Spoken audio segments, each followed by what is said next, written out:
నమస్తే welcome to Disha TV Telangana రాష్ట్రంలోని నిరుద్యోగులకు స్వయం ఉపాధి కల్పించే లక్ష్యంతో రాష్ట్ర ప్రభుత్వం అయితే రాజీవ్ యువ వికాస పథకాన్ని ప్రారంభించింది.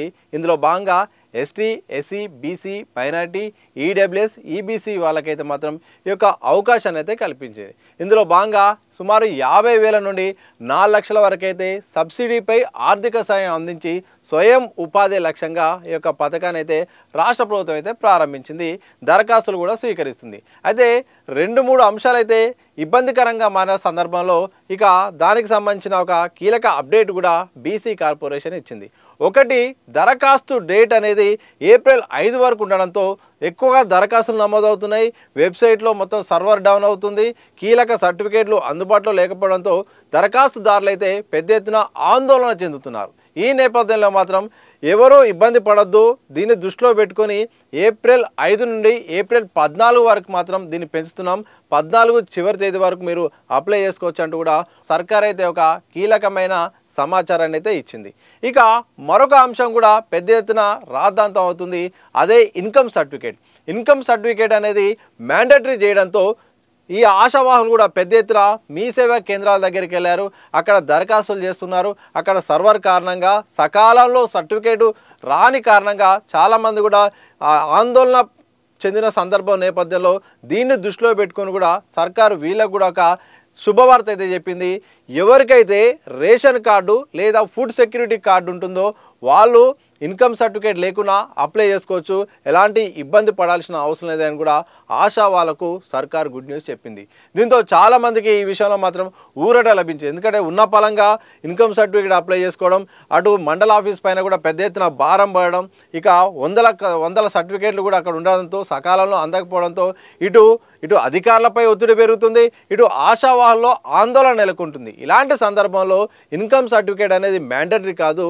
ఎవరికైతే ఇన్కమ్ సర్టిఫికేట్ లేదో వాళ్ళు ఫుడ్ సెక్యూరిటీ కార్డు లేకపోతే రేషన్ కార్డు రెండిట్లో ఏది ఉన్నా కానీ మండల పరిధిలో అయితే మండల ఆఫీస్లో లేకపోతే మున్సిపల్ పరిధిలో ఉంటే మున్సిపల్ కార్యాలయంలోని ప్రజాపాలన కేంద్రాల్లో అక్కడ దరఖాస్తు ఫారాలు ఉన్నాయి. అక్కడ అప్లై చేసుకోవచ్చు. అక్కడే మీరు అప్లై చేసిన పత్రాలను కూడా అక్కడ అందజేయచ్చు అనే ఒక కీలకమైన అప్డేట్ కూడా ఇచ్చింది. అంటే ఎవరికైతే వెబ్సైట్లో ఉన్న ఆప్షన్ ఇబ్బందికరంగా ఉన్న నేపథ్యంలో మండల మున్సిపల్ సంబంధించిన ప్రజాపాలన కేంద్రాల్లో దరఖాస్తు ఫారాలు అందుబాటులో ఉంటాయి. వాటిలో అప్లై కూడా చేసుకోవచ్చు అనే ఒక కీలకమైన ఒక ప్రకటన కూడా చేసింది. ఈ నేపథ్యంలో ఆశా వాళ్ళకు కూడా కాస్త ఉపశమనం కల్పించని చెప్పొచ్చు. ఎందుకంటే లోన్ల కోసం చాలామంది బ్యాంకుల చుట్టూ తిరిగిన నేపథ్యంలో సిబిల్ లేదని ఇతర కారణాలు, కొందరికి షూరిటీ లేక చాలామంది కూడా లోన్ రావట్లేదు.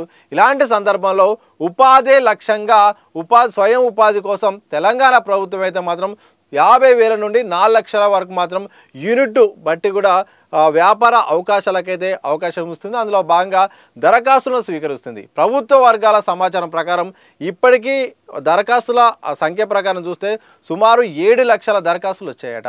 ఇవి మరింత ఇంకా ఈ డేటు 14వ తారీఖు వరకు పొడిగించడంతో మరికొన్ని లక్షల దరఖాస్తులు కూడా వచ్చే అవకాశం ఉన్నట్టు కూడా ఈ యొక్క అధికారులు కూడా యోచిస్తున్నారు. ఇలా మొత్తానికి రాజీవ్ యువ వికాసానికి పథకానికి మాత్రం పెద్ద ఎత్తున డిమాండ్ అయితే వస్తుంది. చాలామంది కూడా ప్రభుత్వం నుండి సబ్సిడీ కోసం అయితే ఎదురు చూస్తున్నారు. సొంతంగా యూనిట్లు పెట్టుకోవాలి, తద్వారా స్వయం ఉపాధి సాధించాలి. అలాగూ సబ్సిడీ ఇస్తుంది కాబట్టి ఆర్థిక భారం కూడా తగ్గిపోయే అవకాశం ఉంటుందనే ఒక ఉద్దేశంతో ఇక ST, SC, BC, minority, EBC, EWS సంబంధించిన సామాజిక వర్గాలకు సంబంధించిన నిరుద్యోగులు కూడా పెద్ద ఎత్తున ఈ పథకానికి అప్లై చేసుకుంటున్నారు. అయితే ఆ దరఖాస్తు చేసుకున్న నేపథ్యంలో ఈ గందరగోళాలు ఉన్న నేపథ్యంలో తాజాగా బీసీ కార్పొరేషన్ మాత్రం 2 రకాల ఉపశమనాలు ఇవ్వడం. ఒకటి, దరఖాస్తు తేదీని పొడిగించి ఏప్రిల్ 14 వరకు చేయడం. మరొకటి, ఆదాయ ధృవీకరణ పత్రం అనేది మ్యాండేటరీ కాదు. రేషన్ కార్డు లేకపోతే ఫుడ్ సెక్యూరిటీ కార్డు ఉంటే సరిపోతుంది. ఒకవేళ రేషన్ అది లేకుంటే ఆ ఇన్కమ్ సర్టిఫికేట్ను కూడా సరిపోతుంది అనే ఒక కీలకమైన నిర్ణయం తీసుకోవడం కూడా ఆశా వాళ్ళకైతే ఒక ఊరటైతే లభించింది. ఈ నేపథ్యంలో మొత్తానికి యువ వికాసానికి సంబంధించిన 2 కీలక అప్డేట్లు మాత్రం తెలంగాణ రాష్ట్ర ప్రభుత్వం మాత్రం ప్రకటించింది.